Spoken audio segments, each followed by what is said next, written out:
దేవుడి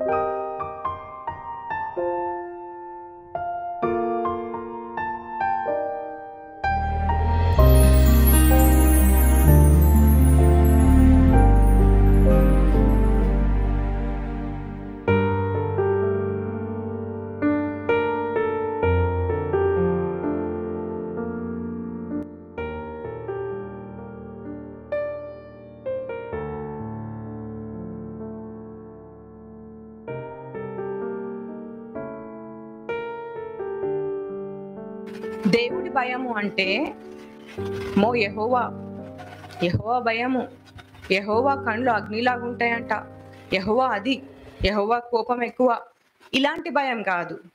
It's not about looking at the appearance of the Lord and getting frightened. యెహోవా మీద భయభక్తులు నాకుంటే ఇక్కడ ప్రవర్తించినట్టు ఇక్కడ ఎట్లా ప్రవర్తిస్తా? దేవుడి ముందు, ప్రవక్తల ముందు, అందరి ముందు, ఇంటికి వెళ్ళినాక కూడా నేను అలాగే ప్రవర్తిస్తాను. The true fear of God means wherever I go, I will fear God and show it in my life. దేవుడి భయం నాకుంటే నేను పక్షపాతం అనేది చూపించను. When God's fear is in me, I will not show partiality. ఎవరిని మోసం చేయను. I will not deceive anybody. ఎవరి డబ్బులు తీసుకొని వాళ్ళకి ఇవ్వకుండా వాళ్ళని విసిగించడము, వాళ్ళని బాధ పెట్టడము చెయ్యను. I will not take anybody's possessions or money and then trouble them to give back. ఎందుకంటే దేవుడి భయం ఉంది కాబట్టి, ద్రవ్యం నా దగ్గర ఉన్నప్పుడు మళ్ళీ రా అని చెప్పొద్దన్న వాక్యం నాకు తెలుసు కాబట్టి నేను అలా చేయకుండా ఉంటాను. I will be careful that I will not go back to my transgressions. ఇప్పుడు ఈ దేవుడి అందరి భయభక్తులు నాకు ఉన్నాయా లేవా అననికి ఇది మొత్తము ఇప్పుడు అడిగితే నాకు భయం ఉంది అని అందరం అంటాం. కానీ ఎండింగ్ వరకు తెలుసుకుందాం ఉన్నామా లేదా అనేది. We should not immediately hastily say that no, yes, I am a person who fears God. We have to carefully examine till the end whether we have God's fear in us or not. ఒకసారి యోబు 28వ అధ్యాయము 28వ వచనం చదువుదాం. Job chapter 28 verse 28. యోబు 28వ అధ్యాయము 28వ వచనము. Job 28th chapter 28th verse. మరియు యెహోవా యందలి భయభక్తులే జ్ఞానమనియు దుష్టత్వమును విడిచటయే వివేకమనియు ఆయన నరులకు సెలవిచ్చెను. యెహోవా యందు భయభక్తులే జ్ఞానము అని ఇక్కడ ఉంది. The scripture here says the fear of the Lord is true wisdom. జ్ఞానము, ఆయన ఎడల భయము భక్తి నాకు కలిగి ఉంటే అదే నాకు జ్ఞానము అని చెప్తున్నారు. The scripture says that the fear of the Lord is true wisdom for me. నేను ఇంతకు ముందు చాలా సార్లు లార్డ్ని అడుగుతుండే, ఏమనంటే, లార్డ్ మీ అందే కదా బుద్ధి జ్ఞానముల సర్వ సంపదలు మీ అందే గుప్తములై ఉన్నాయి కదా, నాకు దయచేసి ఇవ్వండి లార్డ్, నాకు ఆ జ్ఞానం ఇవ్వండి లార్డ్, ఆ బుద్ధి ఇవ్వండి లార్డ్ అని అడుగుతుండే. I used to previously ask the Lord, you have all the treasures of wisdom and knowledge, so give it to me. Lord నాకు ఇచ్చారు కానీ నేను అది గ్రహించలేదు. God has given me the treasure, but I did not realize. ఎలాగంటే ఆయన ఒకసారి దీపక చెప్పారు, బుద్ధి వాక్యం ఉంటది, జ్ఞాన వాక్యం ఉంటది అని. Once Deepa sister taught us that the word of God is word of wisdom and word of knowledge. బుద్ధి వాక్యం అంటే ఇప్పుడు మనం అంతా వాక్యం వింటున్నాం కదా, అది బుద్ధి వాక్యం. We all hear or listen to the word of God, that is the word of knowledge. జ్ఞాన వాక్యము అంటే నేను దాని ప్రకారము నడుస్తున్నప్పుడు, దాని ప్రకారము ప్రాక్టీస్ చేస్తున్నప్పుడు అది జ్ఞాన వాక్యము. And when we put that word of God into practice, that is called the word of wisdom. మరి ఇక్కడ యెహోవా యందు భయభక్తులే జ్ఞానము అని అంటున్నారు. In the scripture here says the fear of the Lord is wisdom. అంటే ఇక్కడ అర్థమైపోయింది, నాకు దేవుడి భయము ఉంది అంటే నాకు ఈ జ్ఞానం అనేది ఉంటది. అంటే నేను వాక్యము ప్రాక్టీస్ లో పెడతా, ఇక్కడ ఉన్నట్టే బయటికి వెళ్ళినాక కూడా ఉంటాను అని అర్థం. Here I have to understand that the fear of the Lord in me is wisdom. I have to put it into practice not only here but outside also. జ్ఞానము అంటేనే అది ప్రాక్టీస్ లో పెట్టడము అని అర్థము. భయం లేకపోతే, దేవుడి భయం లేకపోతే నేను వాక్యం ప్రాక్టీస్ లో పెట్టట్లేదు అని అర్థం. Wisdom itself is the word of God in action. When there is no fear of God in me, I will not be putting it into practice. ఒకసారి చదువుదాము. ద్వితీయోపదేశ కాండము 4వ అధ్యాయము 6వ వచనం. ద్వితీయోపదేశ కాండము 4వ అధ్యాయము 6వ వచనము. Deuteronomy 4th chapter 6th verse. ఈ కట్టడలన్నిటినీ మీరు గైకొని అనుసరింపవలెను.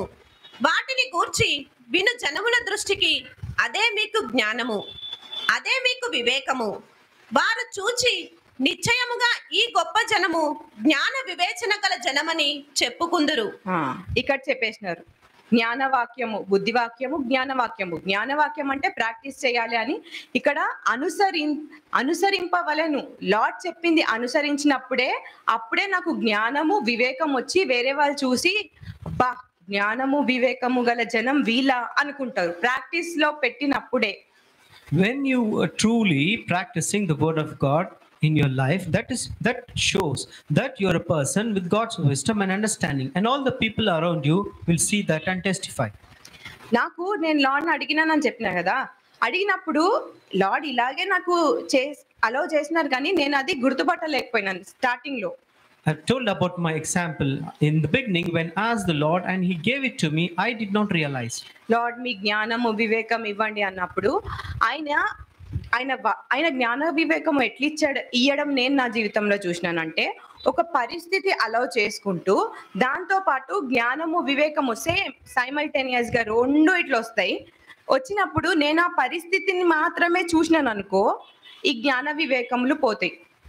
కానీ పరిస్థితిని చూడకుండా లార్డ్ని గుర్తుపెట్టుకొని వాక్యంని గుర్తుపెట్టుకొని రియాక్ట్ అవ్వకుండా ఉన్నప్పుడు అప్పుడు ఈ జ్ఞానము వివేకం నాకు వస్తుంది అని నేను అప్పుడు నేర్చుకున్నా.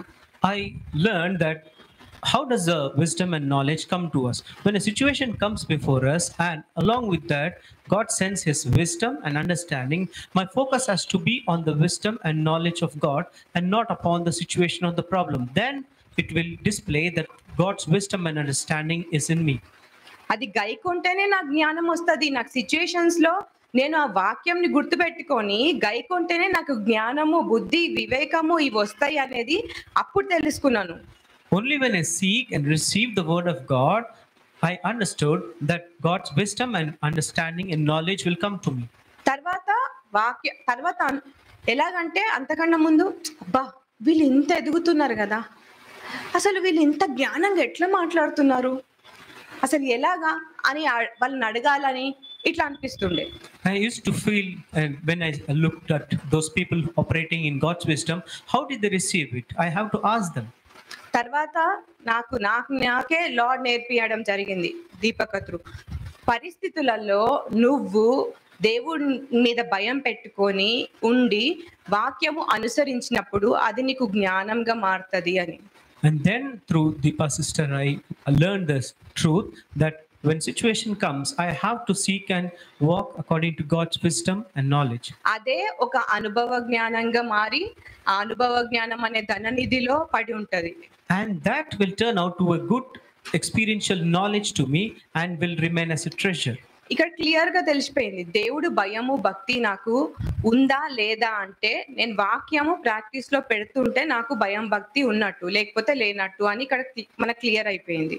Here we clearly understand that only when we put into practice the word of God, then it will show that we have God's wisdom and understanding in us. ఇక్కడ ఈ గొప్ప జనము జ్ఞాన వివేచనలు గల జనమని చెప్పుకుందురు అని అన్నారు. అంటే మనం చూసి లార్డే వచ్చి నేర్పిస్తున్నారు కదా, మనం చూసి ఈ జ్ఞానం వివేకం రావాలంటే నేను ప్రాక్టీస్ లో పెడితేనే నాకు అనుభవం అనేది వస్తుంది, జ్ఞానం అనేది వస్తుంది. అప్పుడు నేను అదే స్టెప్ బై స్టెప్ చేసుకుంటూ వెళ్ళినప్పుడు జనాలు చూసి అరే ఇంత జ్ఞానం ఎలాగుంది అని మనం చూసి అడగాలి. కానీ మనమే వేరే వాళ్ళ దగ్గరికి వెళ్ళి మీకు ఇంత జ్ఞానం ఎట్లొచ్చింది, మీరు ఎక్కడ నేర్చుకున్నారు, లార్డ్ ఆన్సర్స్ అన్ని ఇచ్చేసినారు, ఇలాగ చేస్తేనే నీకు జ్ఞానము బుద్ధి వివేకము వస్తుందని. The Lord has taught us many things. He has given us many answers also to all these questions, and has taught us that when we walk according to His wisdom and live according to His word, then all the nations can also look at that and exclaim that how prudent these people are. It's not that we do not have this treasure and we have to go and look at others.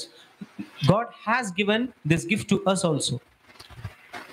ఇంకొక point చూద్దాం. Nehemiah 5th chapter 15th verse. Nehemiah 5వ అధ్యాయము 15వ వచనం. నెహమ్యా 5వ అధ్యాయము 15వ వచనము. నెహమ్యా 5th chapter 15th verse.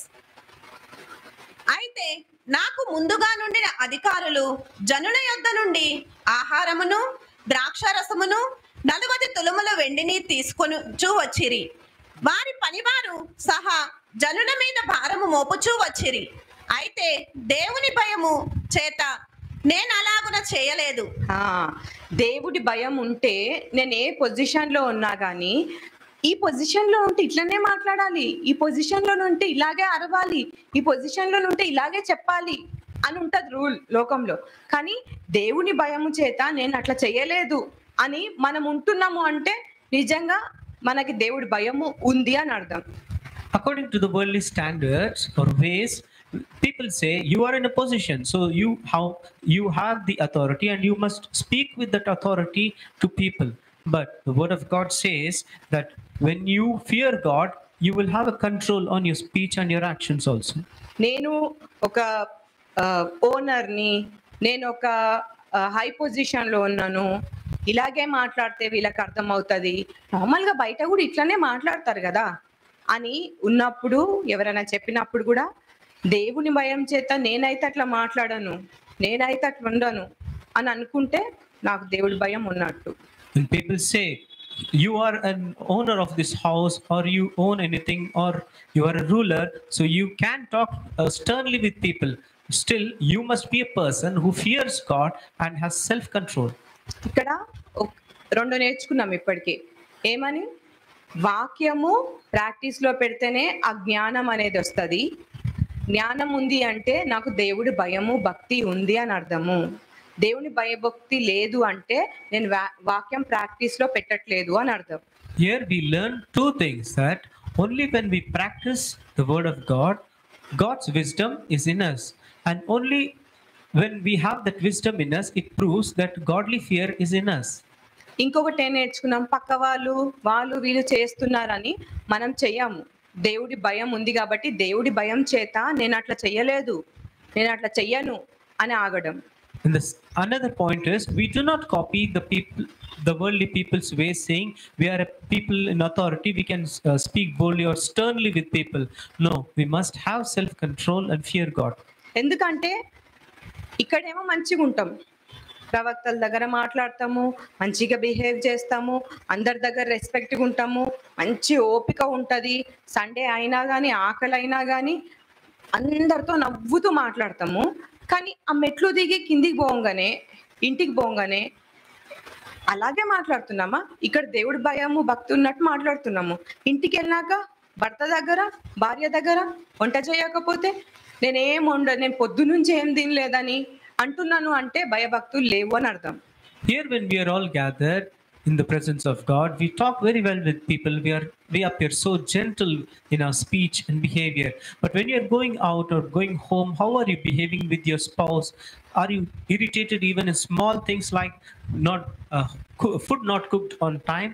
Then it displays that you don't have God's fear at all. ఇక్కడ ఉన్నప్పుడు పెద్ద పెద్ద మాటలు మాట్లాడటము, దేవుడు లార్డ్ అది చేసినారు ఇది చేసినారు హల్లెలూయా ప్రైజ్ ది లార్డ్ అని, మళ్ళీ ఇంటికి వెళ్ళిన తర్వాత మన ఇంట్లో వాళ్ళ ముందు భార్య ఉండొచ్చు, భర్త ఉండొచ్చు, పిల్లలు ఉండొచ్చు, చిన్న చిన్న విషయాలలో నువ్వు అది తిన్నావు, నేను ఇది తిన్నాను, నువ్వు తిన్నావని నాకు ఎందుకు చెప్పలేదు, నేను తిన్నానని నీకు ఎందుకు చెప్పలేదు అన్నప్పుడు వాళ్ళకి ఏమనిపిస్తుంది? వీళ్ళకి భయభక్తులు లేవు కదా, భయభక్తులు లేవని వాళ్ళు బయటికి చెప్పరు, కానీ లోపల అనిపిస్తుంది వీళ్ళకి దేవుడు భయమే లేదు, ఇంత వేషధారణ ఉంది, ఫాదర్స్ హౌస్ లో ఒకలాగా ఉంది, ప్రవర్తన ఇక్కడ ఒకలాగా ఉందని ఇలాగ మనం తెచ్చుకోవద్దు. Here you will shout and praise the Lord, but when you go home you will shout at your family members. This is very contrary to the word of God that you're listening to. Your behavior is not aligned or showing that God's fear is in you. We must not get this kind of wrong testimony. మనకి మరీ ముఖ్యంగా ఇంట్లో వాళ్ళే అనాలి వీళ్ళకి దేవుడి భయము ఎక్కువ ఉంది అని. భార్యకు కానీ భర్తకు కానీ తల్లిదండ్రులు కానీ పిల్లలు కానీ వాళ్ళు తెలుసుకోవాలి. వాళ్ళు మనకు చెప్పకపోయినా మన ప్రవర్తన బట్టి వాళ్ళు అమ్మో వీళ్ళకి దేవుడి భయం ఉంది అని తెలుసుకోవాలి, కానీ అక్కడ ఒకలాగున్నారు ఇక్కడ ఒకలాగున్నారు అని అనుకోవద్దు.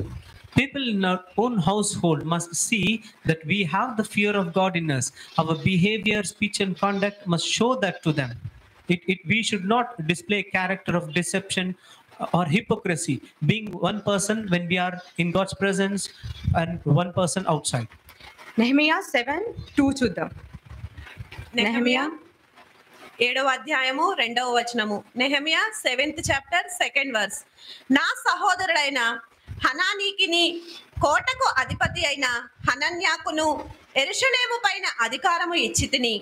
హనన్య నమ్మకమైన మనుష్యుడు, అందరికంటే ఎక్కువగా దేవుని ఎదుట భయభక్తులు గలవాడు. ఇట్లా మన ఇంట్లో వాళ్ళు మనం చూసినప్పుడు అనాలి, మన ఇంట్లో అందరికంటే భయభక్తులు ఇగో వీళ్ళకే ఉంది అని మన గురించి వాళ్ళు బయటికి చెప్పకపోయినా వాళ్ళ హృదయంలో వాళ్ళు తెలుసుకోవాలి, అలాగా ప్రవర్తించాలి. Our behavior and conduct should be so good that the people of our own household must be able to say that we are faithful and a person who fears God. ఇట్లా దేవుడి భయము లేకుండా, అది ప్రాక్టీస్లో పెట్టకుండా జ్ఞానం రాదు, వివేచన రాదు. అప్పుడు ఏమవుతుంది?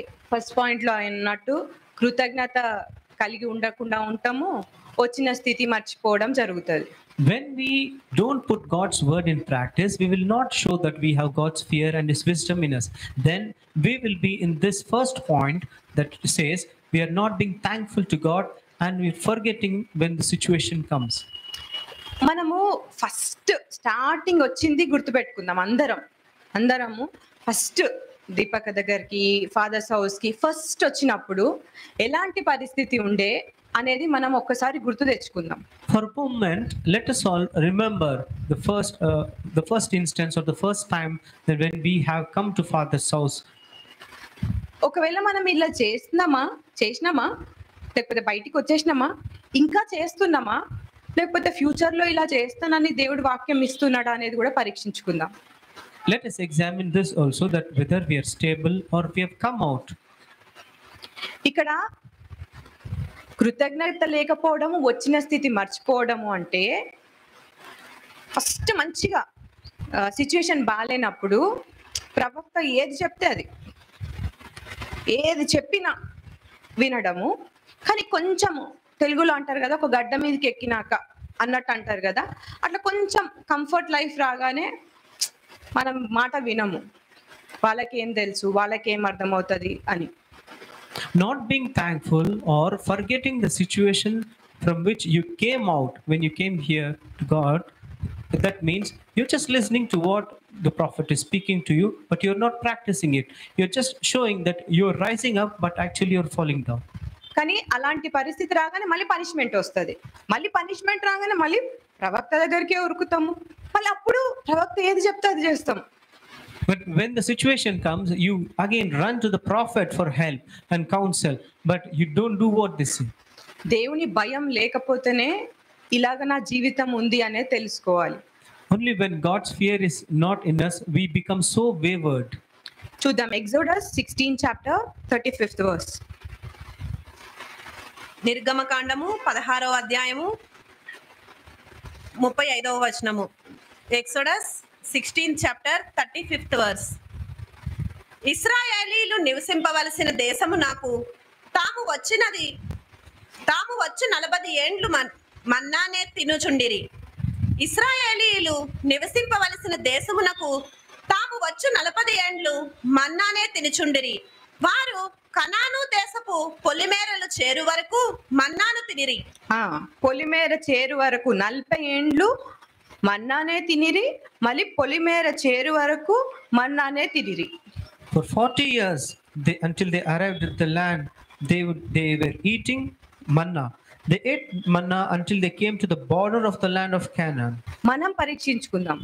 మన పరిస్థితి మంచిగా సేఫ్ సైడ్కి వస్తుంది, కంఫర్ట్ ఉంది అన్నప్పుడు, అంటే కష్టంలో ఉన్నంత వరకు వింటాము. కానీ కష్టం నుంచి కొంచెం బయటికి వచ్చి కంఫర్ట్గా కాగానే ఏమేమి ఆలోచిస్తున్నామో పరీక్షించుకుందాం. Let us examine our lives, that when we just come out of comfort, we behave differently, and when we are in comfort, we behave differently. 40 సంవత్సరాలు తిన్నారు, మరి పొలిమేర వరకు వచ్చే వరకు ఏమైంది? For 40 years they were eating that same manna. What happened then when they were just reaching the border of the promised land? చూద్దాం. Numbers 11 chapter 4th verse. సంఖ్యాకాండము 11వ అధ్యాయము 4వ వచనము. సంఖ్యాకాండము 11వ అధ్యాయము 4వ వచనము. Numbers 11th chapter 4th verse. వారి మధ్యనున్న మిశ్రిత జనము మాంసాపేక్ష అధికముగా కనపరచగా ఇశ్రాయేలీయులను మరచి ఏడ్చి మాకెవరు మాంసము పెట్టెదరు. అక్కడ పక్కన వాళ్ళని చూసి వీళ్ళు టెంప్ట్ అయినారు. వీళ్ళకి గుర్తొచ్చింది, పక్కన జనాలు టెంప్ట్ చేస్తే వీళ్ళు కూడా అది గుర్తు తెచ్చుకొని దాంట్లో పడుతున్నారు. The people of Israel, we see there, they got tempted by what the other people were doing. ఇప్పుడు మనకు కూడా పరిస్థితి బాగాలేనప్పుడు అక్క దగ్గరికి అన్న దగ్గరికి వస్తాము, శ్రీనివాస అన్న దీపక్క దగ్గరికి వస్తాము, ప్రవక్తల దగ్గరికి వస్తాము. వచ్చిన తర్వాత ఆ పొలిమేర దాటిన తర్వాత ఎవరో ఒకరు ఏదో ఒకటి చెప్తారు. ఇట్లనే చెప్పినప్పుడు అవును కదా, నాకు తెలివి ఉంది కదా, నేను వాళ్ళ మాట ఎందుకు వినాలా, వీళ్ళ మాట ఎందుకు వినాలా, నేనే చేసుకోవచ్చు కదా అని ఆలోచించుకున్న సిచ్యువేషన్ ఉందా ఎక్కడైనా గతంలో అనేది చూస్తాం. Check yourself. Did you face this kind of situation that when you were facing a tough situation and you wanted to come and meet and take counsel from our spiritual parents, Deepa sister and John brother, and suddenly just while reaching there or while you were at the border, some kind of thought came and told you that why are you coming here? Why are you taking counsel? Why don't you do things on your own? ఆ కష్టంలో ఉన్నప్పుడు ఆ మనుషులు ఉన్నారు కానీ బయటికి తేలేదు. When you are stuck in problems, people tell different things, but they will not bring you out of your problem. కానీ ఎప్పుడైతే ప్రవక్తలు వచ్చి మనల్ని బయటికి తీసుకొస్తారో తర్వాత వాళ్ళు చెప్పిన మాట విని అరే అవును కదా, అప్పుడే ఆ జాబ్ చేసింటే బాగుండేది, అప్పుడే ఆ బిజినెస్ స్టార్ట్ చేసింటే బాగుండేది, వీళ్ళ మాటలు విని నేను ఆగినాను, లేకపోతే ఇప్పటికి చాలా డెవలప్ అయిపోయేది. But when the prophets come and give you correction, then you realize that if it would have been better that if you had listened to them. ఇంకా అక్కడ వాళ్ళు ఏడ్చినారు. We see that they also cried there. ఎందుకు ఏడ్చినారు? మాకెవరు మాంసం పెట్టదరు అని ఏడ్చినారు. The people of Israel cried there saying, oh, if we could have got some meat. ఇప్పుడు మనం ఎక్కడ ఏడుస్తున్నాము? ఒక మంచిగా బయటికి తీసుకొచ్చినాక వేరే వాళ్ళు ఇన్ఫ్లుయెన్స్ చేస్తుంటే మెల్లగా ఇన్ఫ్లుయెన్స్ అవుతూ మన ఇంట్లో వాళ్ళు ప్రాఫిట్స్ని అడుగుదాము, లీడర్స్ని అడుగుదాం అన్నప్పుడు ఏడుపు, నేను అడగా నువ్వే అడుగు, నేను అడగాను నువ్వే అడుగు. కష్టంలో ఉన్నప్పుడు అయితే అడుగుతాము ఎంబడే, అన్న ఇట్లయింది, అక్క ఇట్లయింది అని. కానీ ఒక కంఫర్ట్ లైఫ్ వచ్చిన తర్వాత నేను అడగా ఇవే ఏడుపులు ఇంట్లో. What happened to us then? We came out from our many problems and miseries and we're just entering the comfort life, and suddenly something happens, then people come and advise you, telling you to go and meet the prophet, and you cry over there, you complain over there saying, why should I go and meet them? No, I will not go and ask for any counsel. ఎందుకంటే అక్కడ తెలుసు, అక్కడ నేను influence అవుతున్నానని తెలుసు కాబట్టే అక్కడ తల ఎత్తుకోలేకుండా ఉన్నాం కాబట్టే నేను మాట్లాడా నువ్వే మాట్లాడు, నేను మాట్లాడా నువ్వే మాట్లాడు అని ఇంట్లో అనడము జరుగుతుంటది. It happens in the families also that when you're told to go and meet your prophets for something, you deny that, saying, no, I will not go, you go and meet them. Why should I go? This is what you speak. ఇప్పుడు lord అయితే న్యాయమే చేస్తారు. God always does justice. ఇప్పుడు వీళ్ళు ఐగుప్తులో ఉన్నప్పుడు అడిగినారు, బయటికి తీసుకురమ్మని అడిగినప్పుడు లార్డ్ ఆ మొర విని బయటికి తీసుకొచ్చినారు. When the Israelites were stuck in Egypt and they cried, the Lord heard it and brought them out. ఆ ఏడుపు దేవుడికి అంగీకారం అయింది. మనకు చెప్తా ఉంటారు నీ ఏడుపు కూడా దేవుడికి అంగీకారంగా ఉండాలి అని. The Lord heard their cry and it delivered them. Similarly, the Lord always tells us that when you cry, it should be acceptable to the Lord. ఇక్కడ ఏడ్చింది మాంసం కోసం. When they cry here, it is just for the sake of some meat. అది వాళ్ళకి తినాలనిపించి కాదు, పక్కన వాళ్ళు tempt చేసినందుకు. And it happened that just because somebody else was having it, they got tempted. మరి లార్డ్ అప్పుడు అడిగినప్పుడు బయటికి తీసుకొచ్చినప్పుడు ఇప్పుడు అడిగినప్పుడు కూడా మళ్ళీ ఇస్తారు కదా. When the Lord did that miracle earlier, why will he not do this time also? 20వ వచనం చదువుదాం. Verse 20. సంఖ్యాకాండము 11వ అధ్యాయము 20వ వచనము. Numbers 11th chapter 20th verse. ఒక నెల దినముల వరకు అనగా అది మీ నాసికా నంద్రములో నుండి వచ్చి మీకు అసహ్యము పుట్టు వరకు దానిని తిందురు. ఏలయనగా మీరు మీ మధ్యనున్న యెహోవాను నిర్లక్ష్యము చేసి ఆయన సన్నిధిని ఏడ్చి ఐగుప్తులో నుండి ఎందుకు వచ్చితిమి అనుకొంటిరి? ఆ, అడిగినారు, వారు అడిగింది వారికి దయచేయబడ్డది, వారి ప్రాణానికి క్షీణత చేయబడ్డది. What they asked was given to them, but there was a leanness sent to their soul. 1 month, ఒక్క నెల మొత్తము అదే ఇచ్చి వాళ్ళ నాసికా రంధ్రంలో నుంచి కూడా వచ్చి వాళ్ళకి అసహ్యం కలిగిందంట. For whole 1 month they were having that same meat, and it came out of their nostrils also. కానీ అక్కడ దేవుడికి మాంసం అడిగినందుకు బాధ అనిపించలేదు. But the Lord was not grieved just because of their asking for meat. వాళ్ళు ఏ స్థలం నుంచి అయితే వచ్చినారో అది గుర్తొస్తుంది, ఇది మాకు అసహ్యము, ఇవన్నీ ఎక్స్ట్రా మాటలు మాట్లాడినారు. ఇవి లార్డ్ కి నచ్చలేదు. They were complaining so much, saying that it was much better in Egypt itself. These kind of statements from them grieved God. ఇప్పుడు సామ్యూయేలు ప్రవక్త దగ్గర కూడా ఈ జనాలు వచ్చి మీ పిల్లలు అన్యాయంగా ఇలా చేస్తున్నారు అని నేను వాళ్ళ దగ్గరికి వెళ్ళినప్పుడు ఇట్లా అన్యాయం చేస్తున్నారు అని రిక్వెస్టింగ్ అడిగితే ఆయన ఏదైనా చేస్తుండే.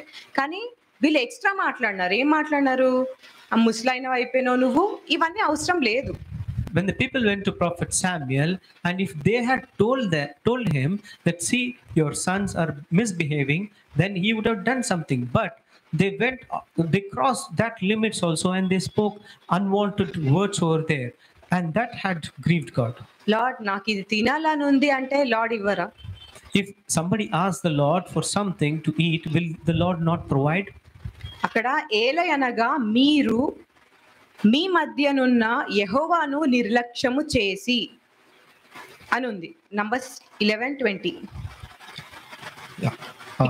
ఇక్కడ మీ మధ్యన ఉన్న యెహోవాను నిర్లక్ష్యము చేసి అని ఉంది. Sorry, yes. So it says that you have rejected the Lord who is among you. మరి ఇప్పుడు మన దగ్గర కూడా అక్కడ 40 సంవత్సరాలు వాళ్ళ మధ్యలోనే ఉన్నప్పుడే ఏడ్చినారంట. దేని గురించి? మాంసం గురించి. ఇప్పుడు వచ్చి కూడా 4 సంవత్సరాలు అయిపోతుంది, మన మధ్యలోనే ఉన్నారు, దేని గురించి ఏడుస్తున్నాము? Even though the Lord was right there amongst them, they were crying over there for the sake of meat. Now the Lord has been here for the past 4 years with us. What are we crying for and complaining? దేవుడికి అదే అనిపిస్తుంది, నేను కూడా మీ మధ్యలో ఉన్నాను కదా, ఉన్నప్పుడు మీరు ఏ విషయాల మీద ఏడుస్తున్నారు, ఏ విషయాల మీద ధ్యాస ఉంచుతున్నారు, వాక్యం మీదనా, వాళ్ళ మీద వీళ్ళ మీదనా అని లార్డ్ కి కూడా ఉంటది, కోపం వస్తుంది. The Lord also gets angered, saying, when I myself am amongst you, instead of focusing on my word and me, you're focusing upon people's words and your own problems. ఇక్కడ కూడా పరిస్థితి ఉన్నప్పుడు వింటాము, తర్వాత ఇన్ఫ్లుయెన్స్ ఎవరైనా చేస్తే ఇన్ఫ్లుయెన్స్ అవ్వడము, మళ్ళీ తర్వాత ఏమనుకోవడము, యెహోవా ఉన్నాడని కూడా మర్చిపోయి ఆయనని అలక్ష్యం చేసేసి మళ్ళీ punishment తెచ్చుకోవడము. People are just very careless when it comes to the Lord. They just keep denying him again and again because they get influenced so easily from negativity. కానీ మళ్ళీ ఇలాంటి పనిష్మెంట్ వస్తుంది, ఖచ్చితంగా వస్తుంది. ఒక్కసారి ఇక్కడ అది మనకు నిజంగా లార్డ్ వదలట్లేదు, పనిష్మెంట్ ఇచ్చైనా 4 తగిలిచ్చి తెచ్చుకుంటున్నారు. ఖచ్చితంగా పనిష్మెంట్ వస్తుంది. వచ్చినప్పుడు మళ్ళీ ఏం చేస్తాము?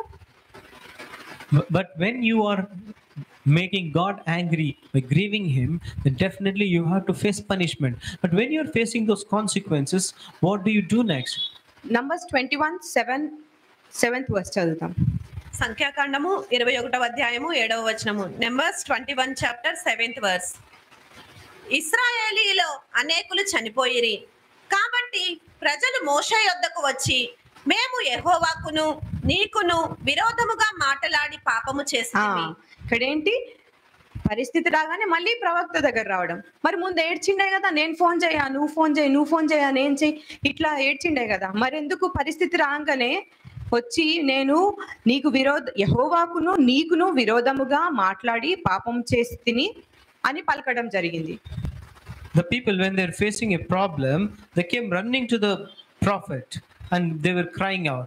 In your case, when you were properly told that, or beforehand you were told that you have to go and talk to your prophet and take counsel, you said, no, I will not go, you go and talk to them.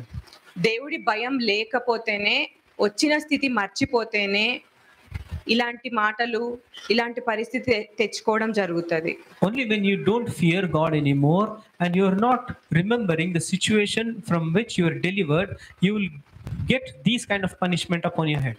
ముందు చెప్పినప్పుడు comfort life లో ఉన్నప్పుడు చెప్తే వాళ్ళకి అర్థం కాదు, వాళ్ళకి తెలీదు. లార్డ్ అయితే నాకు చెప్పాలి కదా, లార్డ్ అయితే నన్ను లేపాలి కదా, లార్డ్ అయితే నన్ను నాకు గురించి సాక్ష్యం ఇవ్వాలి కదా అని అనుకుంటాం. When you're living a comfortable life, then you will make statement that you don't have anything to do with the prophets and God's servants. ఎవరికి ఇనేది లేదు, ప్రవక్త ఫోన్ చేసినా వాళ్ళ ఎవరికి ఇనేది లేదు, మాట్లాడేది లేదు. ఎందుకంటే నాకు తెలుసు రాంగ్ జరుగుతుంది. And you will not listen to anybody. Even if the prophets are calling you also, you will not give a proper answer. ఒకసారి 9వ వచనం చదువుదాం. 9వ వచనము. కాబట్టి మోషే ఇత్తడి సర్పం ఒకటి చేయించి స్తంభము మీద దానిని పెట్టెను. అప్పుడు సర్పము కాటు తినిన ప్రతివాడు ఆ ఇత్తడి సర్పమును నిదానించి చూచినందున బ్రతికెను. మరి ఎందుకు నిదానించి చూసినారు? Why did those people look at that bronze snake on the pole? ప్రాణాల మీదకి వచ్చింది కదా, అందుకనే మళ్ళీ చూడడం. It is because they're looking at it because they were in problem there. పరిస్థితి బాగా లేకపోతే అప్పుడు ఒబీడియన్స్ ఉంటది, అప్పుడు దేవుడి భయం ఎక్కడి నుంచి వస్తుంది అంటే అసలు లోకంలో ఎవ్వరికి ఉండదు. అంత దేవుడి మీద భయము భక్తి అలా వచ్చేస్తుంది. When people are in deep problems and miseries, suddenly they will show different level of devotion and fear towards God. కానీ దేవుడు ఇది కోరుకోలేదు మన నుంచి. But this is not what God wants from us. ఒకటి చాలు కదా, ఒకటి దేవుడే ఆ పరిస్థితి నుంచి బయటికి తీసుకొస్తే చాలు, ఇంకా ఫెయిత్ఫుల్ గా ఉండనీకి. One opportunity is enough. When God is delivering you from your problems, you have to be faithful from there. అన్ని ఏమైనా రూల్ ఉందా? నేను అనుకున్నవన్నీ లార్డ్ చెయ్యాలి, లేకపోతే లార్డే కాదు అని అన్ని చేయాలని ఏమైనా రూల్ ఉందా? ఎందుకు చేస్తారు? చెయ్యరు. Is there a rule that God has to do everything that you are going on asking every day?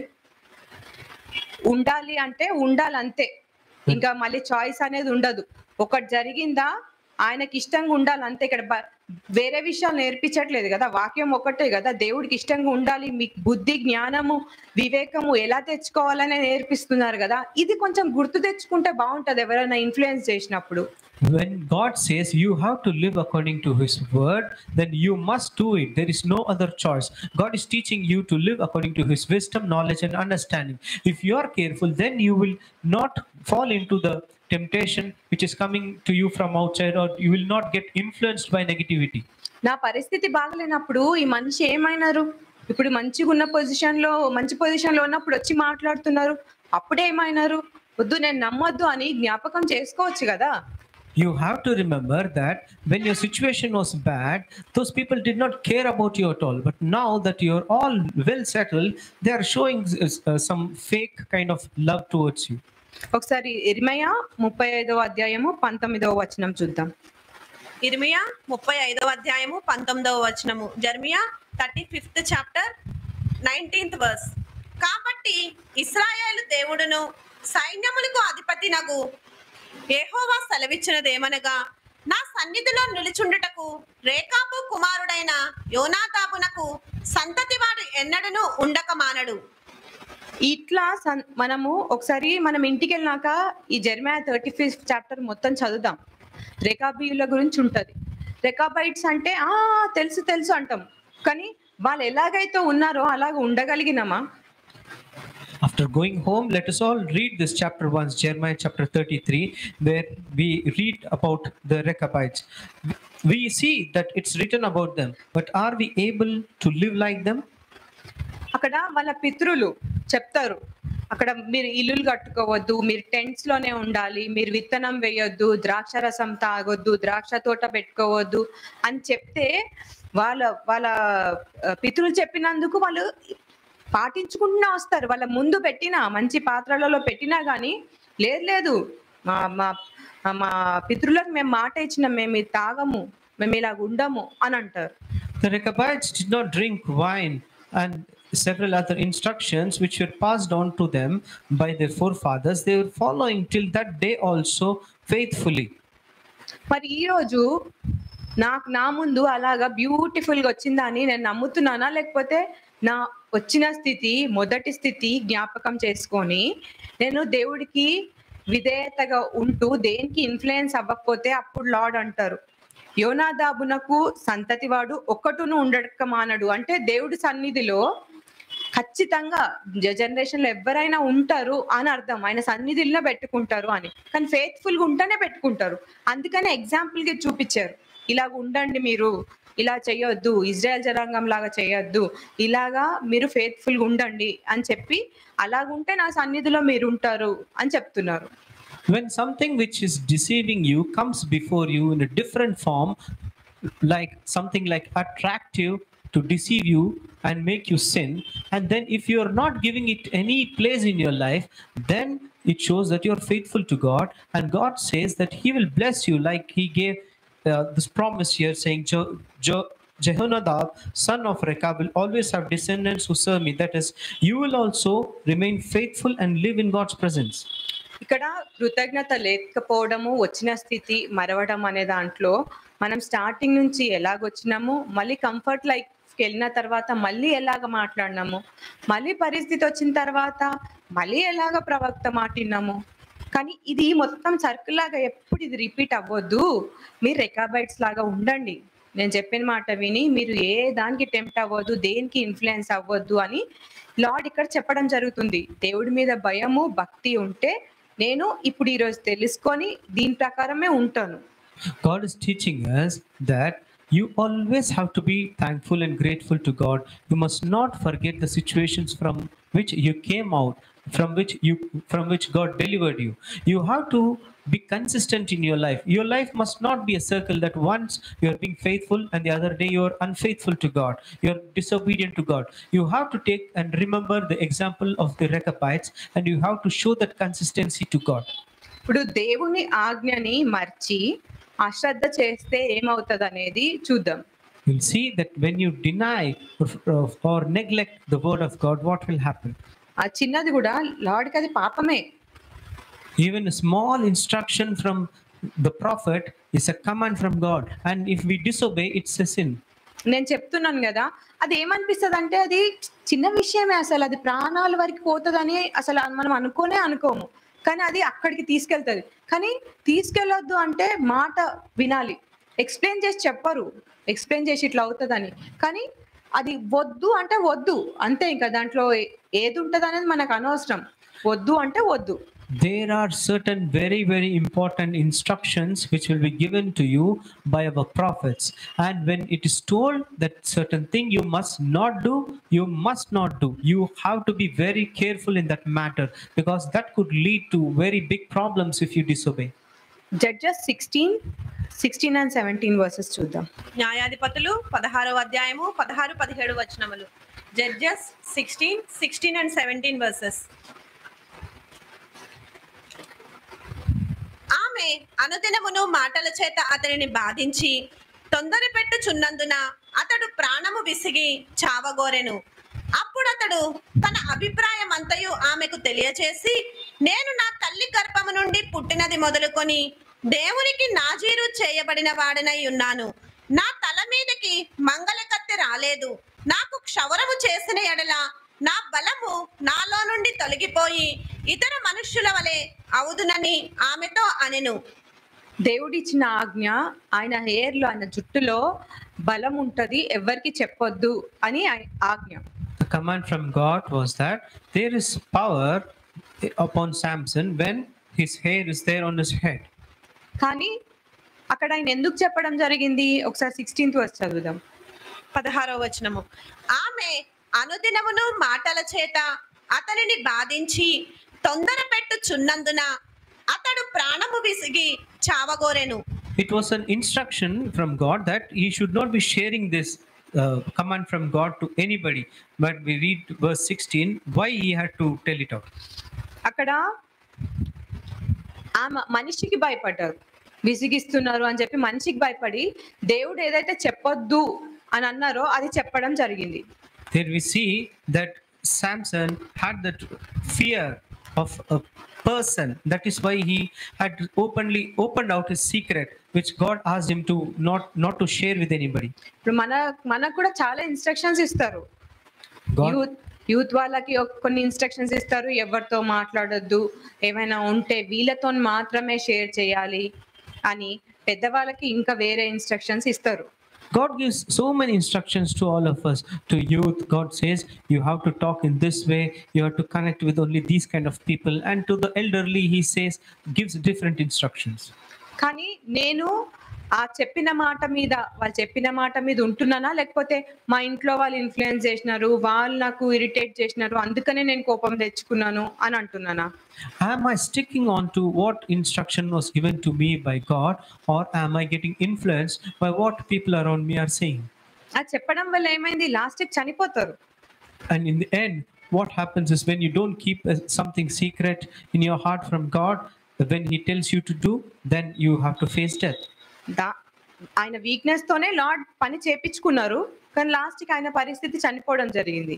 Samson was weak, but it did not stop God's work. God ensured that his works were being done there. అది మరి జుట్టే కదా, జుట్టులో ఏముంది, జుట్టే just hair కదా. But in the end, Samson had to die. You would think it is just a matter of hair. What is there in hair? అక్కడ జుట్టు కాదు, lord చెప్పొద్దు అన్న మాట ముఖ్యం అక్కడ. It is not the matter of hair, but the important point here is that God told him not to share his secret, which he disobeyed. So Numbers 6 chapter 2nd verse చూద్దాం. సంఖ్యాకాండము 6వ అధ్యాయము 2వ వచనము. Numbers 6th chapter 2.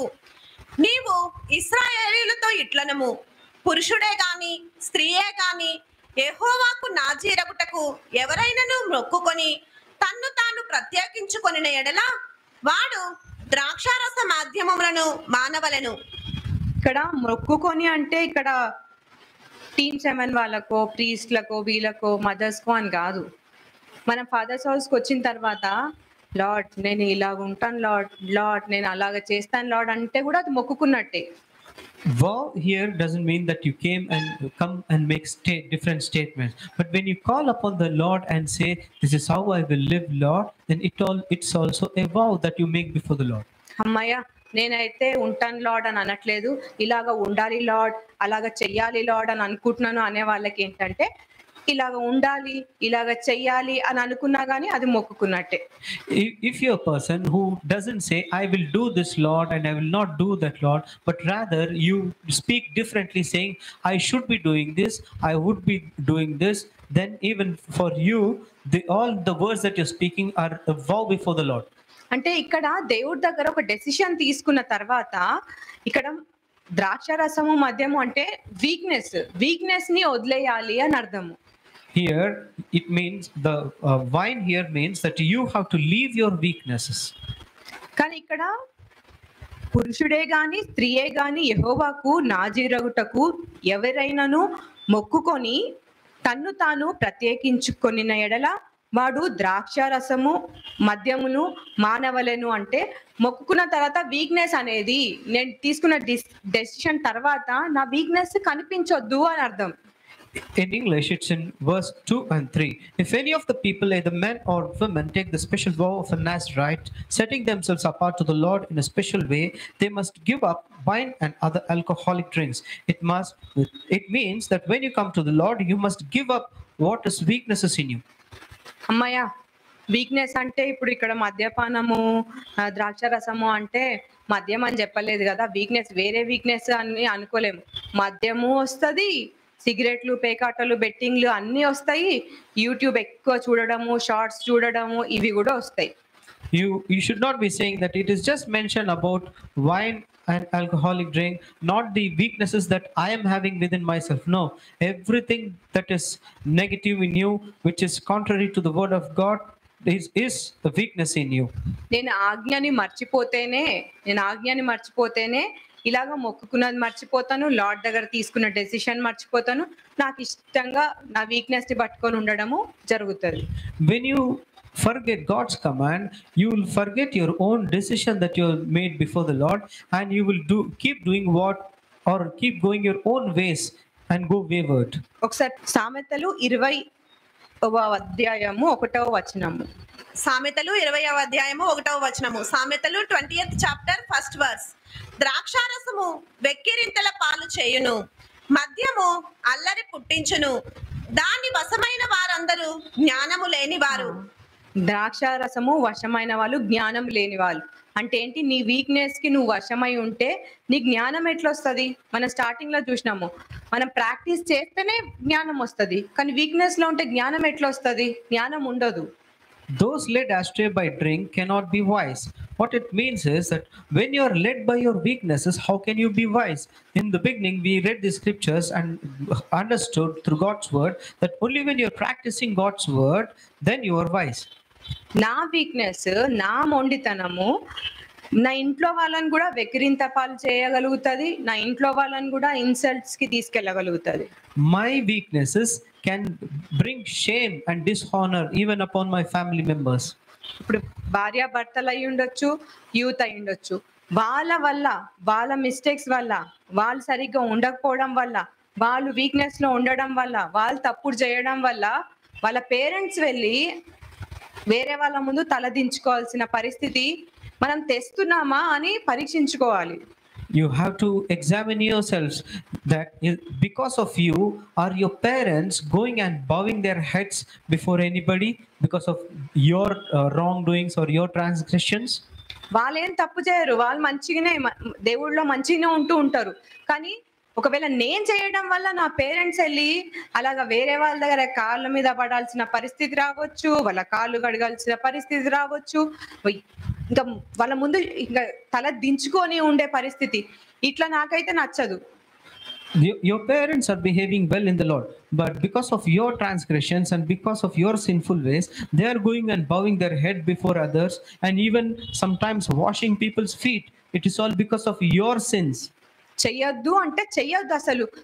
అట్లాంటి పరిస్థితి నేను మా పేరెంట్స్ కి కానీ, నా భర్తకు కానీ, నేను నా భార్యకు కానీ నేను ఇలాంటి పరిస్థితి తెచ్చినాను అని నిజంగా పశ్చాత్తాపం అనేది ఉందా? When God says you must not behave like this, you must not behave. When it is bringing so much shame upon your people, then you must realize and have that repentance. Do you have it or not? ఎక్కడికి అసలు అంత ఈజీగా వెళ్ళబుద్ధి కాదు. నీకు అవసరమా? నీకు సిగ్గులేదా? అంటే మన మీద మనకే మనం అనుకోవడం అవసరం లేదు, మన బ్యాక్గ్రౌండ్ లో వస్తూనే ఉంటది. నీకు బుద్ధి లేదా? నువ్వు ఇంత ఫెయిత్ఫుల్ గా లేవు, మళ్ళీ వెళ్ళి నువ్వు ఎట్లా మాట్లాడతావు, మళ్ళీ వెళ్ళి ఎట్లా ఆడతావు, ఇట్లా అన్ని వస్తా ఉంటాయి. Repentance is not that you're not having food for some days or you're not sleeping. No, it means genuine repentance means you have to change, show the change of behavior and character in you. You always have to keep telling yourself, how come did you disobey God? It has to keep ringing in your heads. You must remember how you backstabbed God, how you disobeyed God. ఎవరైతే ఎవరి వల్ల వేరే వాళ్ళు తల దించుకునేటట్టు చేసినారో వాళ్ళ వల్ల మళ్ళీ తల ఎత్తుకునేటట్టు చేస్తేనే నువ్వు రిపెంటెన్స్ అయినట్టు అని అర్థం. అప్పుడే నీకు క్షమాపణ దేవుడి దగ్గర నుంచి దొరికింది అని అర్థం. Because of you, when someone else had to put their head down in shame, and because of you, the next time when you repent, they're able to lift up their heads, then it means you have received forgiveness from God. So Hebrews 12th chapter 16th and 17th verse. హెబ్రీయులకు రాసిన పత్రిక 12వ అధ్యాయము 16-17 వచనములు. Hebrews 12th chapter 16 and 17 verses. ఒక పూట కూటి కోసము తన జ్యేష్ఠత్వపు హక్కును అమ్మివేసిన ఏసావు వంటి భ్రష్టుడైన వ్యభిచారి అయినను ఉండునేమో అనియు జాగ్రత్తగా చూచుకొనుడి. ఏసావు ఆ తరువాత ఆశీర్వాదము పొందగోరి కన్నీళ్లు విడుచుచు దాని కోసరము శ్రద్ధతో వెతికెనను మారు మనసు పొందే అవకాశము దొరకక విసర్జింపబడినని మీరు ఎరుగుదురు. ఇక్కడ జ్యేష్ఠత్వపు హక్కును అమ్మువేసిన అంటే నేను నాకు ఇచ్చిన జ్యేష్ఠత్వపు హక్కును అమ్మివేస్తున్నానా? Here we saw how Esau sold his birthright. In our case, how did you behave and sold your birthright? ఇక్కడ నాకు ఇచ్చిన జ్యేష్ఠత్వపు హక్కు ఏంటి అంటే నా ప్రవక్త, నా లీడర్, దేవుడి నుంచి వచ్చిన సాక్ష్యం. The birthright given to me is that the prophet, my leader given by God to me is a testimony. వాళ్ళు నాకు ఇస్తారు కదా టెస్టిమోనీ, ఏదన్నా ఇస్తారు కదా, ఈమె మంచిగా ఉంటుంది, ఈమె మంచి స్టేబుల్గా ఉంటుంది, ఈమె ఇంప్రూవ్మెంట్ అనేది కనిపిస్తుంది, ఈమె దేవుడు భయం ఉంది అని చెప్తారు కదా ప్రవక్తలు. The testimony given by my prophets towards me, that how good my conduct is, నా కుటుంబం ముందు చెప్పొచ్చు, ఫాదర్స్ హౌస్ లో చెప్పొచ్చు, లార్డ్ అందరి ముందు లేపి చెప్పొచ్చు. చెప్పిన తర్వాత ఏంటి? they could tell it here in father's house or before everybody, but after they tell it, what about later? ఇంటికి వెళ్ళిన తర్వాత లేకపోతే మన వాళ్ళ ముందే అక్కడ ఏంటి, ఒక్క కూటి కొరకు అని ఉంది. కానీ దేనికోసం మనం అది, నాకు ప్రవక్త నుంచి వచ్చిన జ్యేష్ఠత్వపు హక్కుని నేను దేనికోసము వదిలేస్తున్నాను? Here we see that how Esau sold his birthright for just a single meal. In my case, my birthright is the good testimony I am receiving from my prophets. So how did I lose it? For what sake did I lose it? అరే ఇలా చెప్పారు కదా, నేను ఇంకా జాగ్రత్తగా ఉంటా ఇంట్లో, మళ్ళీ ఇంట్లో వాళ్ళకి అనిపించొద్దు ఈమెని ఎందుకు ప్రవక్తలు ఇట్లా, మరి ఈమెకి ఇంత మంచిగా ఉందని అన్నారు, మరి ఇంట్లో వేరేలాగా ఉంటది, ఇంట్లో వేరే ఉంటది, బయట వేరేలాగా ఉంటది, వాళ్ళకి తెలియదు అన్న సాక్ష్యము వస్తుంది. అంటే నేను ఏ మిస్టేక్స్, నా వీక్నెస్ కోసం నేను అలా చేస్తున్నాను అనేది నేను గ్రహించి బయటికి రావాలి. And I have to be very careful rather that my behavior and conduct will be according to God's word. It should not be that the people around me will say this person behaves differently, sometimes at home as a different kind of person and negatively outside. If I am like that, then I have to realize and come out of all those wrongdoings. కానీ నేను మంచిగానే ఉన్నాను, నాకు ప్రవక్త నుంచే నాకు సాక్ష్యం వచ్చింది, లార్డ్ నుంచే సాక్ష్యం వచ్చింది అని నా ఇష్టంగా నేను ఉండడం అనేది అది దేవుడి ఆజ్ఞని అశ్రద్ధ చేయడం. I must not be puffed up saying I have got a good testimony, wonderful testimony from my prophet and my leaders in front of everybody, and I can live as I wish. I should not do that. నాకు నేను ఎట్లా తీసుకుంటా తెలుసా, నువ్వు అంటే నాకు ఇష్టము అని అన్నారు అనుకో, లార్డ్ కానీ ప్రవక్తలు కానీ అన్నారు అనుకో, నువ్వు నాకు ఇష్టంగా ఉండు అని లార్డ్ చెప్తున్నారు అని తీసుకుంటా. The way I take it is that whenever the Lord or my prophet says to me that I like you, then the way I receive that particular word is God is telling me you must live a life pleasing to me. అమ్మో lord ఈ మాట చెప్పినారు కదా, మళ్ళీ నేను ఆయనను తలదించుకునేటట్టు చెయ్యొద్దు, నేను ఇంకా జాగ్రత్తగా ఉండాలి అని తీసుకోవాలి. I receive it with more reverence, saying I have to be more careful now in the sight of the Lord. కానీ లార్డ్ చెప్తున్నారు ఇప్పుడు సమయం ఉంది మారండి, ఇప్పుడు సమయం ఉంది అంటే సమయం తక్కువే ఉంది, కానీ ఈడే ఉంది కదా, నువ్వు మారొచ్చు కదా. ఎందుకంటే ఇక్కడ ఏశావుకి అక్కడ మారు మనసు పొందాలన్నా కానీ అక్కడ ఆయనకి ఛాన్స్ లేదు. God is telling us that transform yourself now, even while time is there. Even though time is less, you can transform yourself. For Esau, there was no chance. ఒకసారి Ephesians 5th chapter 14th verse చూద్దాం. ఎఫెసీయులకు రాసిన పత్రిక 5వ అధ్యాయము 14వ వచనము. Ephesians 5th chapter 14th verse. అందుచేత నిద్రించుచున్న నీవు మేల్కొని మృతులలో నుండి లెమ్ము, క్రీస్తు నీ మీద ప్రకాశించునని ఆయన చెప్పుచున్నాడు. అదే అక్కడ ఎక్కడైతే అశ్రద్ధ చేస్తున్నానో వాక్యంని అదంతా వదిలేసి, నా వీక్నెస్ ని వదిలేసి నేను లెగిసినప్పుడు అప్పుడు క్రీస్తు నా పైన ప్రకాశించడము చూడగలుగుతాను అని చెప్తున్నారు. I have to stop neglecting the word of God, and I must give up or forsake all my weaknesses. Then this word will be applicable to me, which says awake, O sleeper, from the dead, and Christ will give you light.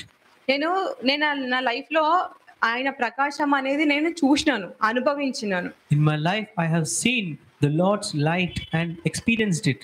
కొన్ని పరిస్థితులు ఉంటాయి, అవి ఆ situation వచ్చింది అనుకో అసలు ఓవర్కమే అవ్వలేరు. There will be some situations which come before us, it will be difficult to overcome it at all. కానీ ఆ వాక్యం పట్టుకొని నేను నించోలేను, నేను పడతాను, నేను ఉండాలనుకుంటున్నాను, ఉండలేను అంటే ఉండలేము అంతేగా. కానీ నేను ఉంటాను అన్నప్పుడు ఆ డెసిషన్ నిజంగా హృదయపూర్వకంగా యథార్థంగా నేను ఉంటాను అన్న డెసిషన్ లార్డ్ కి కనెక్ట్ అవుతుంది. When the word is coming from the prophet to you as an instruction, but you are saying this looks possible, but somehow for some reason I'm not able to do that. But if you stop giving such excuses and you stand according to that instruction and word, then that will connect you to God.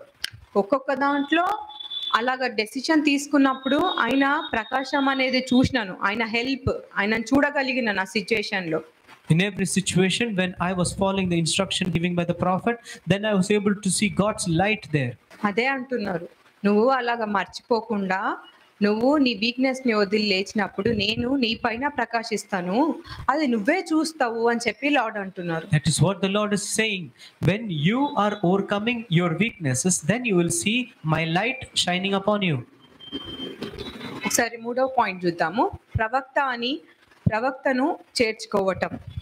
Look at the third point, receiving the prophet as a prophet. ప్రవక్తని ప్రవక్త అని చేర్చుకోవడము అంటే ఏంటి? What does this mean, receiving the prophet as a prophet? భయం ఉన్నవాళ్ళు వేరేలాగా చేర్చుకుంటారు, భయం లేని వాళ్ళు, దేవుడి భయం ఉన్న వాళ్ళు వేరేలాగా చేర్చుకుంటారు, దేవుడి భయం లేని వాళ్ళు వేరేలాగా చేర్చుకుంటారు. The people with godly fear will receive a prophet in a different way, and the people who don't fear God will receive a prophet in a different way. నాకు దేవుడి భయం ఉంది అంటే ప్రవక్తని ఇప్పుడు కాళ్ళు కడగడము, లేకపోతే మంచి ఫుడ్ తీసుకెళ్ళేయడము, లేకపోతే మన గిఫ్ట్ ఇవ్వడము, ఇవి ఇస్తే నేను ప్రవక్తగా receive చేసుకున్నట్ట. It is not that when you see a prophet, you wash their feet and you give them some gift. Does it mean that you're receiving the prophet well? కాదు, చెప్పిన మాట వాళ్ళకి చెప్పిన మాట. ఇప్పుడు మనము లార్డ్ అడుగుమన్నారు, మీరు మీ ప్రాఫిట్స్ని అడగండి ఎలా సర్వ్ చేయాలని అడగండి అని. ఎందుకు అంటే వాళ్ళ హృదయంలో ఏముందో, ఫాదర్స్ హౌస్ ఎలాగుండాలని వాళ్ళు అనుకుంటున్నారో, నేను ఎలా ఉండాలని అనుకుంటున్నారో, నా త్రూ ఫాదర్స్ హౌస్ లో అందరు ఎలా ఉండాలనుకుంటున్నారో అని వాళ్ళ Dzire తెలుసుకోనికి అడుగుమన్నారు. We were told, go and ask the prophets how we can serve them. Why it was told? It was told so that you will know what is in their heart concerning you, how the father's house should be, how the people here should be. You will know what is in their heart. ప్రవక్తని ఒక తండ్రి లాగా ఒక తల్లి లాగా receive చేసుకోవాలి. అంటే ఈ యోఫ్తా డాటర్కి ఏ connection ఉంది, అబ్రహాంకి ఇస్సాకుకి ఏ కనెక్షన్ ఉంది, అలాగా నాకు నా ప్రవక్తకి అది ఉండాలి అనేది దీపక డిజైర్, లార్డ్ కూడా అదే కోరుతున్నారు. You must receive the prophet as a father, as a mother. You have to give them that highest honor, like the relationship which Abraham and Isaac had, Jephthah and his daughter had. That kind of good relationship you must have with them. నేను బట్టలు gift ఇస్తా, భోజనము తీసుకెళ్తాను లార్డ్కి, ఇంకా వేరేమో ఇస్తా ప్రవక్తకి, అది ప్రవక్తగా ప్రవక్తలాగా receive చేసుకున్నట్టు కాదు. అది when you go and give gifts to your prophets, it doesn't mean that you're receiving them as a prophet. ఎందుకంటే ఇది చేస్తూ నా జీవితము దేవుడికి అనుకూలంగా ఉంటే ఓకే, కానీ ఇది చేసి ఏ కనెక్షన్ అయితే లార్డ్ ప్రవక్తకి నాకు పెట్టినారో ఆ రిలేషన్షిప్, అంటే ఒక ప్రవక్తకి నాకు పరిశుద్ధాత్మ మధ్యలో ఉండి ఒక బాండ్ లాగా ఉంటుంది. అది తండ్రిలాగా నాకు వాళ్ళకి అట్లుంటది అన్నమాట. Whatever small gift that you want to you give the prophet, and your life is also pleasing before the sight of God, then it is not negative. But when the most important thing is that you do things that are pleasing to God, and whatever the prophet asks you to do in the sight of the Lord according to his word, then that will create a proper bond between you and the Holy Spirit in the sight of God. బయట జరిగేలాగా మన దగ్గర జరగొద్దు అని ఉండేది దీపకకి. బయట జరిగేలాగా మన దగ్గర ఉండొద్దు. బయట ఉంటాయి కదా, ఆ అమ్మాయి అబ్బాయిని చూసినారు, ఈ అంకుల్ ఆంటీని చూసినారు, అంకుల్ ఇలాంటివి, ఇంకా పాలిటిక్స్ ఇలాంటివి మన దగ్గర ఉండొద్దు అని ఆమె చాలా చాలా స్ట్రిక్ట్ గా అట్లా నేను నడిపించాను ఫాదర్స్ హౌస్ లో. అట్లా అని అన్నట్టు దీపకు ఉంటుండే.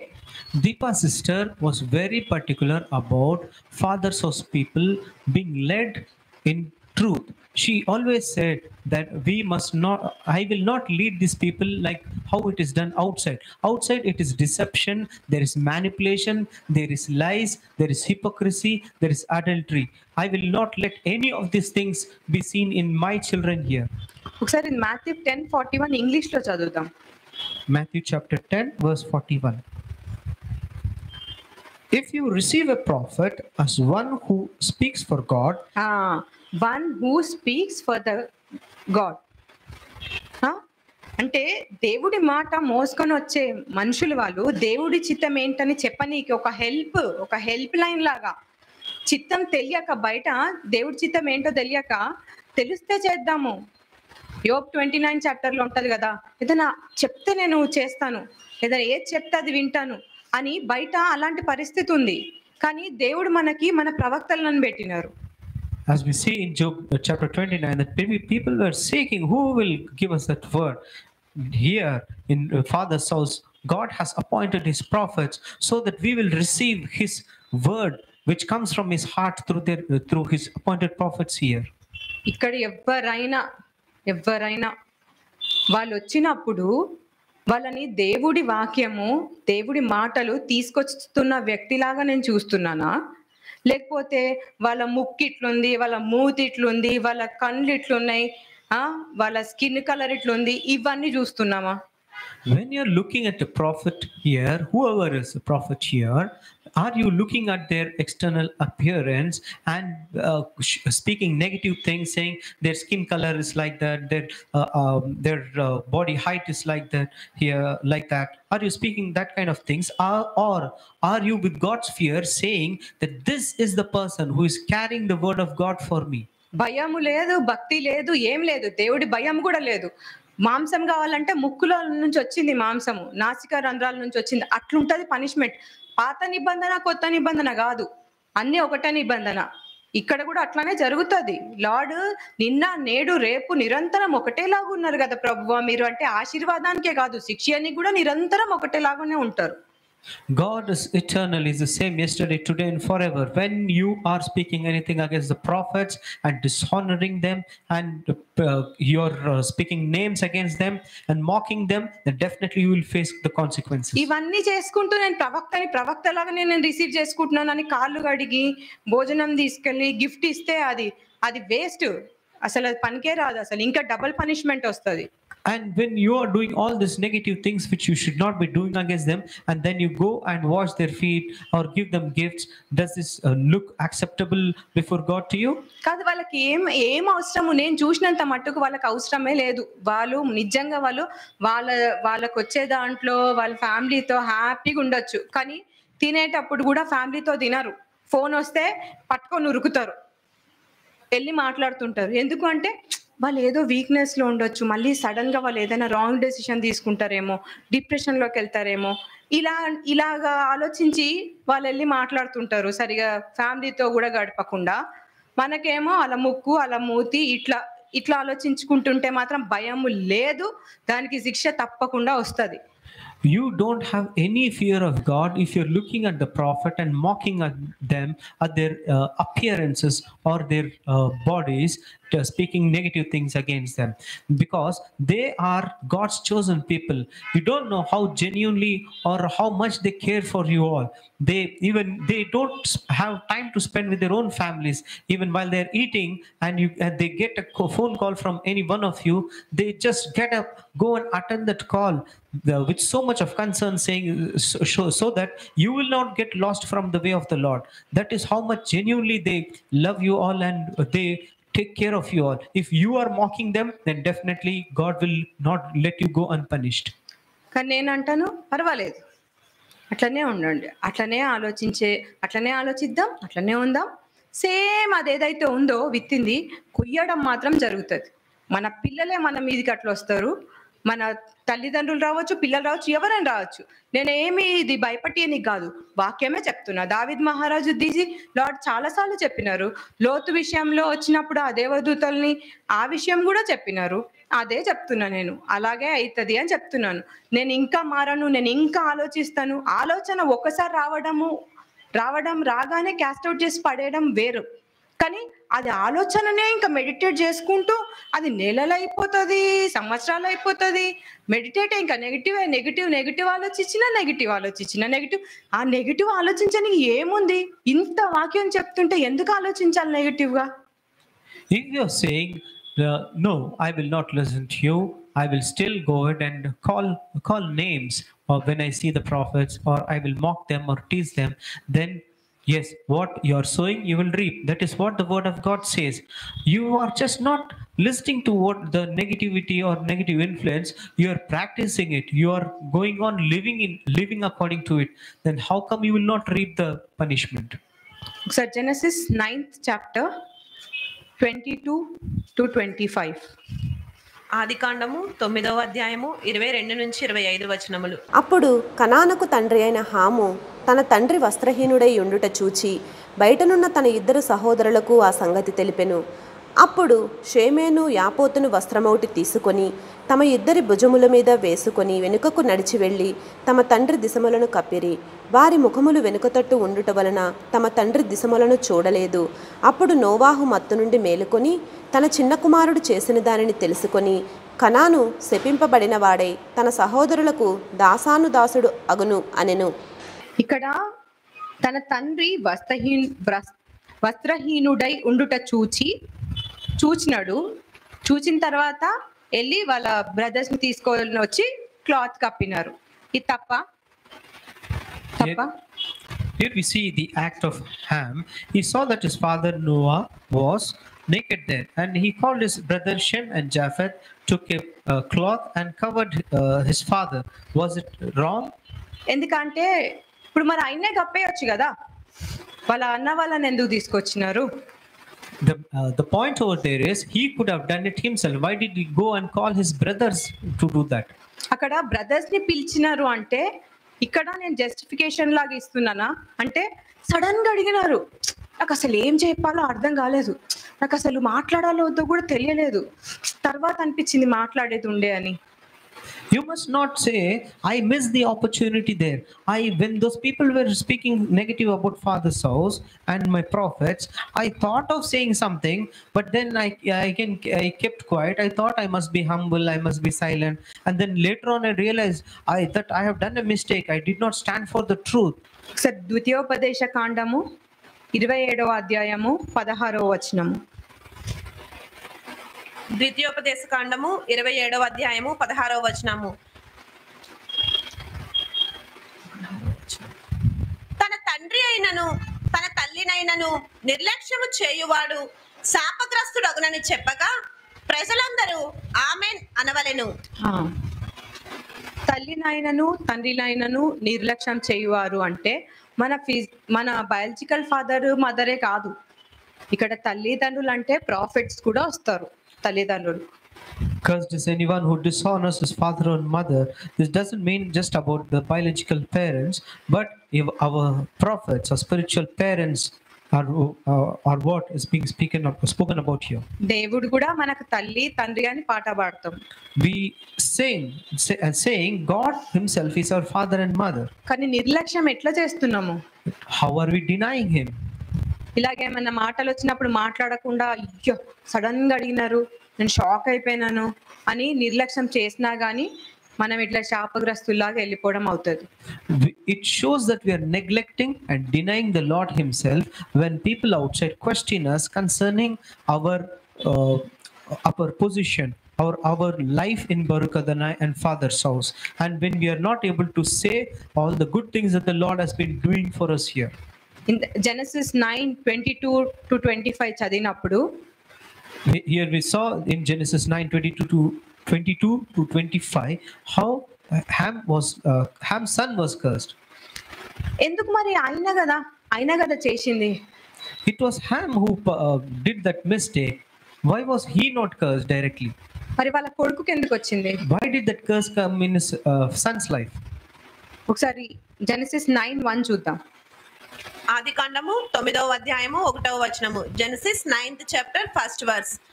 మరియు దేవుడు నోవాహును అతని కుమారులను ఆశీర్వదించి మీరు ఫలించి అభివృద్ధి పొంది భూమిని నింపుడి. ఇక్కడ ఎవరిని దీవించినారు? దేవుడు నోవాను ఆయన కుమారులను ఆశీర్వదించినారు. You see here that God himself blessed Noah and his sons and told them, be fruitful and multiply. అందుకనే నోవా దేవుడు ఆశీర్వదించిన అతన్ని నేను ఎట్లా శపిస్తాను అని చెప్పి ఆయనను శపించలేదు. That is why Noah did not curse, saying, "This God himself has blessed this person. How can I curse?" ప్రవక్తలు నాకు ఇది చూసినప్పుడు ప్రవక్తలు కూడా దేవుడు ఒక సాక్ష్యం చెప్తారు. ఇప్పుడు ఎగ్జాంపుల్ నా గురించి ఏమని చెప్పినారు అనుకో, ఏదైనా మంచి విషయము సాక్ష్యం చెప్పినప్పుడు ప్రవక్తలు మళ్ళీ అదే దేవుడు చెప్పిన దాంట్లోనే చూస్తారు. కానీ వాళ్ళకి ఇప్పుడు వేరేవేవో ఉండొచ్చు కానీ లార్డ్ లేదు అంటే వాళ్ళు లేదు అన్నట్టే చూస్తారు, ఉన్నది అన్నట్టుగా చూడరు, చెప్పరు. నేను ఇది చూసింది, నేను చాలా సంవత్సరాల నుంచి చూస్తున్నది చెప్తున్నా. The prophets in Baruch-Adonai, the way my experience at looking at how they are living in the sight of God and receiving the word of God is, whatever God says, they receive it completely and wholeheartedly. If God says something is there, they will believe it wholeheartedly and they will not have any doubts and questions. ఎందుకంటే నమ్మకం వాళ్ళకి, lord చెప్పింది వీళ్ళు ఖచ్చితంగా చేస్తారు, ఇప్పుడు ఉండకపోయినా తర్వాత అయినా ఉంటారు అని వాళ్ళకి నమ్మకం. They have that kind of strong faith, and that is what God appreciates, that they will stand. ఇక్కడ ప్రవక్తని నేను చేర్చుకుంటున్నాను అంటే దేవుడి నుంచి వచ్చిన వాళ్ళనే చూస్తాను అని ఒకటి. ఇంకా ఏదైనా పరిస్థితి వచ్చినప్పుడు నోరెత్తి మాట్లాడకుండా అట్లనే ఉంటే చెప్పినారు అక్కడ, శపింపబడిన వారి కిందికే వెళ్ళిపోతాము. Receiving the prophet as a prophet in a true way means we must remember, we must understand that they are the persons carrying the word of God for us, and when time comes we must be able to testify what God has been doing for us here through them. ఇప్పుడు ఎక్కడ మాట్లాడాలి ఎక్కడ మాట్లాడొద్దు అని ఎట్లా తెలుస్తుంది? Lord కూడా కొన్నిసార్లు కామ్గా ఉన్నామన్నారు కదా, ఎలా తెలుస్తుంది అని డౌట్ రావచ్చు, ఒక క్వశ్చన్ మార్క్ రావచ్చు. You must have this question, where I must speak and where I must not speak. Sometimes God says that you must be calm. అని లార్డ్ చెప్పినారు కదా, భయము భక్తి ఉంటే నేను వాక్యం ప్రాక్టీస్ చేస్తా అప్పుడు నాకు జ్ఞానం వస్తుంది అని. God told clearly that when I have godly fear in me and devotion towards him, I will practice, I will follow his word, and I'll be receiving God's wisdom in me. ఒకసారి Genesis 45:8 చూద్దాం. ఆది కాండము 45వ అధ్యాయము 8వ వచనము. Genesis 45th chapter 8th verse. కాబట్టి దేవుడే కానీ మీరు నన్నిక్కడికి పంపలేదు, ఆయన నన్ను ఫరోకు తండ్రిగాను అతని ఇంటి వారికి అందరికీ ప్రభువుగాను ఐగుప్తు దేశం అంతటి మీదకి ఏలికగాను నియమించెను. ఇక్కడ ఆయన నన్ను ఫెరోకు తండ్రిగాను అని చెప్పి జోసెఫ్ చెప్తున్నారు. ఇక్కడ దీపకకు ఒక కోరిక కూడా అదే, మనందరము ఎవరినైతే ఈ పిల్లలందరినీ నేను తల్లిలాగా చూసుకోవాలి, బాయ్స్ అయితే ఒక తండ్రిలాగా చూడాలి. ఇది ఆమె కోరిక, డిజైర్, దేవుడి చిత్తము ఇదే. So as a scripture says here, that what Joseph was saying here is, thus says your son Joseph, God has made me Lord of all Egypt. That is, it is kind of a father over there, father figure. So what Deepa sister had in her heart is that God has appointed her as a father and mother to all the children over here. ప్రతి ఒక్కరిని మన కూతురులాగా చూడడము, ప్రతి ఒక్కరిని బరూక్లో మన కొడుకులాగా చూడడము చేస్తున్నామా లేదా, చేయడమే దేవుడి చిత్తము. This is God's will, that when you are looking at other women, are you looking at them as a mother, and are you looking at younger girls as a daughter, and boys as a son? Are you having that pure heartedness before God's sight? మనం అనం కదా, మన అయ్యో మా కూతురు గురించి నాకు ఇట్లా నెగిటివ్ గా ఆలోచన వచ్చింది, మా కొడుకు గురించి నేను ఇట్లా నెగిటివ్ గా ఆలోచించినాను అని ఎందుకో రాదు. మరి రానప్పుడు ఇక్కడ కూడా రావద్దు. When you are not able to say that you are having any negative thought or wrong thoughts or lustful thoughts against your own biological children, then in father's house also, when you're looking at people, children of God over here, you must be in a situation, you must be in a place to say that you have pure heartedness towards them, you don't have anything wrong in your hearts towards them. ప్రవక్తని నేను ప్రవక్తగా receive చేసుకుంటున్నాను అంటే ఇవన్నీ ఉండాలా, ఇవన్నీ ఉంటేనే నేను receive చేసుకుంటున్నట్టు. When you're receiving a prophet as a true prophet in a true way, then you must have all these characteristics in you. అక్కడ ఫెరోకు తండ్రిగా పెట్టినారు అంటే, ఇక్కడ నన్ను పెట్టినారు అంటే నా కళ్ళు ఏం చూస్తున్నాయి, కళ్ళు ఏం చూస్తుంది అనేది ఆడవాళ్ళు మగవాళ్ళు ఇద్దరూ పరీక్షించుకోవాల్సిందే. How is your sight, or how is the way that you're looking at other women and men? మనని ఒక ప్రొటెక్టివ్ షీల్డ్, ఇప్పుడు లత ఉందనుకో, లత బరూక్కి ఒక ప్రొటెక్టివ్ షీల్డ్ లాగా బరూక్ లో ఉన్న పిల్లల్ని కనిపెడుతుంటది. ఎవరైనా తప్పుగా మాట్లాడినా గానీ ఏదైనా ఉన్నా గానీ తీసుకెళ్లి ప్రవక్తలకు చెప్తది అనే దేవుడు ఇక్కడ నియమించుకున్నది. What God has ordained and called is that each one of us are a protective shield towards all the others over here. కానీ నన్నే ప్రొటెక్టివ్ గా పెట్టినప్పుడు నేనే అందరినీ తప్పుగా చేసుకుంటూ నేనే అంత చండాలం చేస్తా ఉంటే దేవుడికి ఎంత బాధ ఉంటది. When I was a protective shield here for all the children of God here, when my sight itself is adulterous or wrong, to my heart is lustful towards others, then I am a miserable person. ప్రవక్త అని నేను receive అసలు చేసుకుంటే నేను ప్రవక్తను ఏం అనుకోలేదే. ప్రవక్తను అనుకోకపోయినా fathers house లో ఎవరిని అనుకున్నా గానీ అనుకున్నట్టే, దేవుని పిల్లల్ని అనుకున్నట్టు కాబట్టి అనుకున్నట్టే.